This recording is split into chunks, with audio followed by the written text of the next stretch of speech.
Good evening, visitors. Welcome to the Australian War Memorial's Last Post ceremony.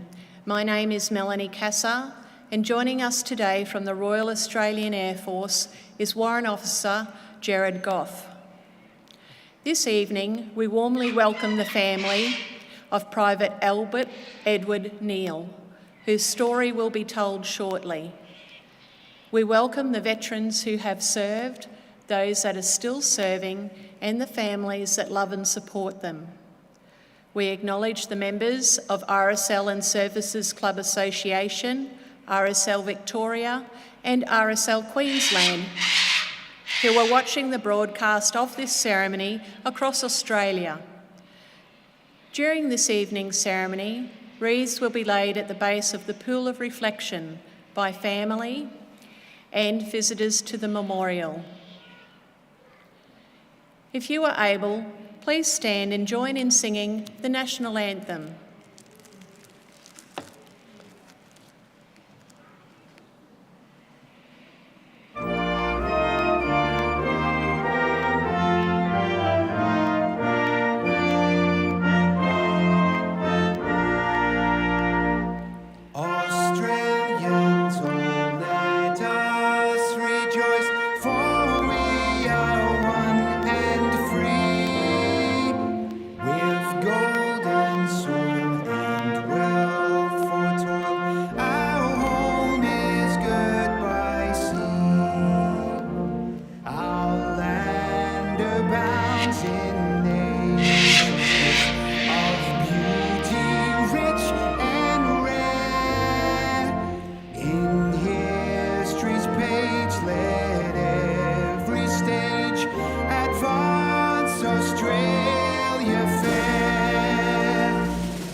If able, please be seated.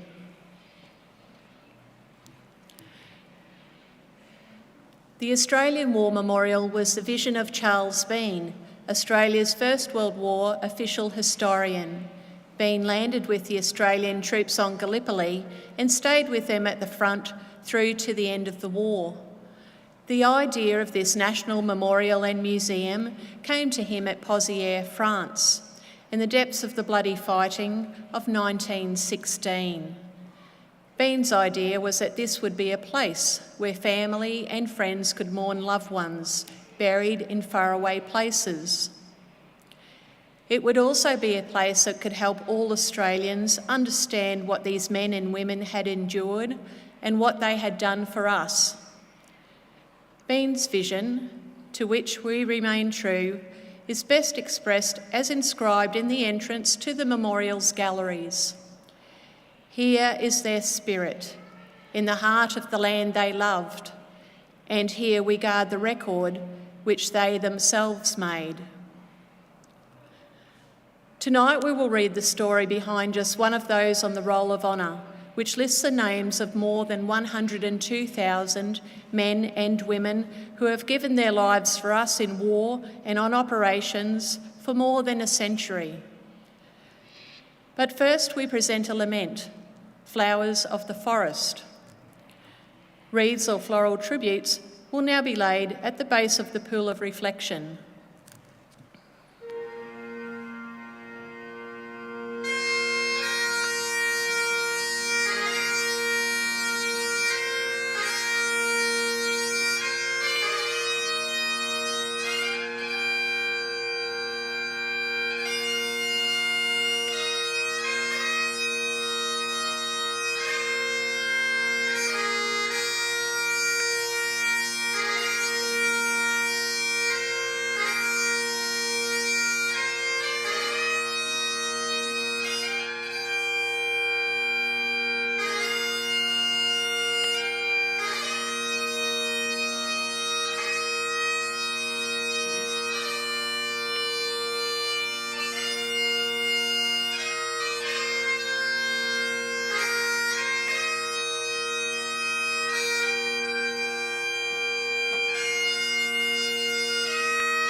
Today, we remember and pay tribute to Private Albert Edward Neall.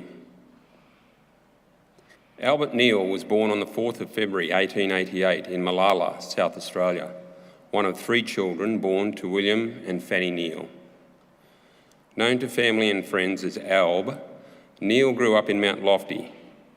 During his youth, his family moved to the northern Adelaide suburb of Brompton, where he met and began a relationship with Gertrude Gartner.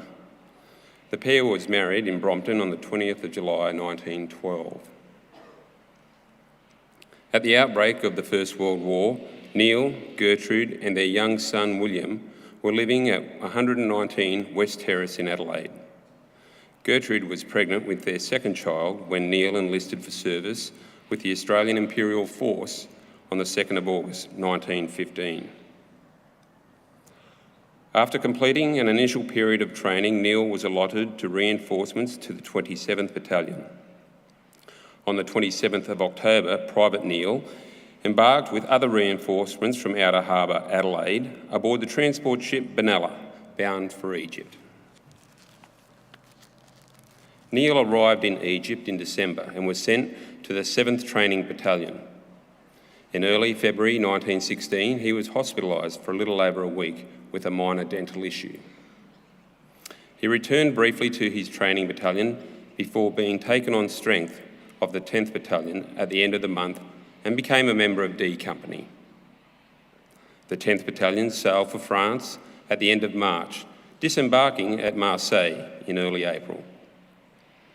The battalion was then sent by train to the nursery sector in northern France. On the 23rd of April, while her husband was in training at Methuen, Gertrude gave birth to a son, Kenneth Albert. The 10th Battalion entered the front line near Fleur Bay for the first time in early June and spent the next month rotating between the front line, support trenches and rear areas. In early July, the battalion marched south to the Somme, where on the 22nd of July, Neall and his comrades took part in the attack on Pozières. Although the village was captured, the battalion suffered over 300 casualties. A month later, the battalion was in action again, this time near Mouquet Farm. The battalion suffered a further 100 casualties, including Private Neall, who was evacuated with shell shock. Neall rejoined the 10th Battalion in early September near Popperinga in Belgium, where it was resting and training. The men spent the next month in Ypres sector before returning to the Somme in October. With the onset of the worst recorded winter in 40 years, casualties due to weather increased. On the 10th of November, Neall was admitted to hospital unwell, spending nearly 2 weeks away from his unit. With the onset of spring, the German army withdrew to prepared defensive positions known as the Hindenburg Line. The 10th Battalion was involved in several actions, including at Louverval on the 8th and 9th of April 1917. Soon afterwards, Neall was evacuated to hospital suffering from inflamed kidneys. He took nearly 5 months to fully recover, during which time he also suffered a back injury, further delaying his return. He rejoined his battalion in early September. That month, the 10th Battalion took part in the Battle of the Menin Road, which, despite its success, cost the battalion heavily. The battalion was briefly withdrawn to rest and reinforced before being committed as a support unit for the attack on Bootsinda Ridge in early October. On the 8th of October, the 10th Battalion was back in the line and D Company was in the support line in front of Celtic Wood. At around 10 p.m, a shell hit the company position. According to one eyewitness, the shell landed almost on top of Neall. In the resulting explosion, a piece of shrapnel hit Neall in the head, killing him instantly. He was 29 years old. He was buried near where he fell, and his grave was marked with an upturned rifle. His grave was lost in the subsequent fighting, however, and his remains were unable to be identified after the war. Today, his name is commemorated on the Meningate Memorial to the missing in Ypres.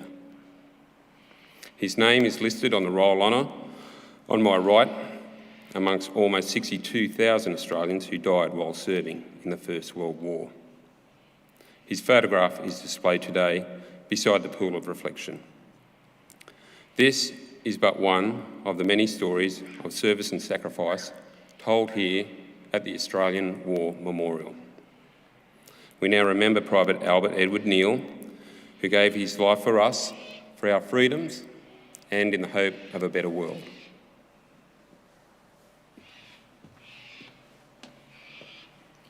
Please stand for the reading of the ode and the sounding of the last post.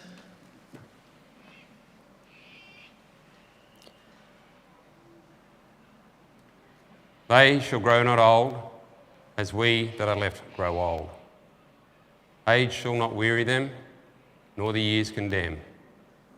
At the going down of the sun, and in the morning, we will remember them. We will remember them.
Lest we forget. Lest we forget.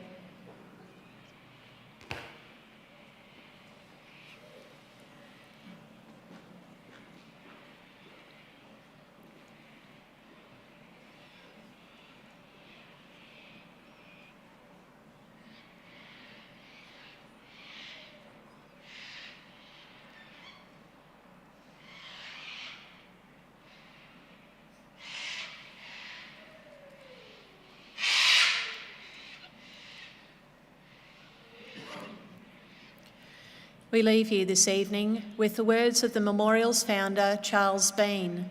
Many a man lying out there at Poziere or in the low scrub at Gallipoli, with his poor, tired senses barely working through the fever of his brain, has thought in his last moments, well, it's over. But in Australia, they will be proud of this. Ladies and gentlemen, girls and boys, that concludes the last post ceremony. On behalf of the Director and staff, thank you for visiting the Australian War Memorial today and for your continued support of the Memorial's development project. We wish you all a very pleasant evening.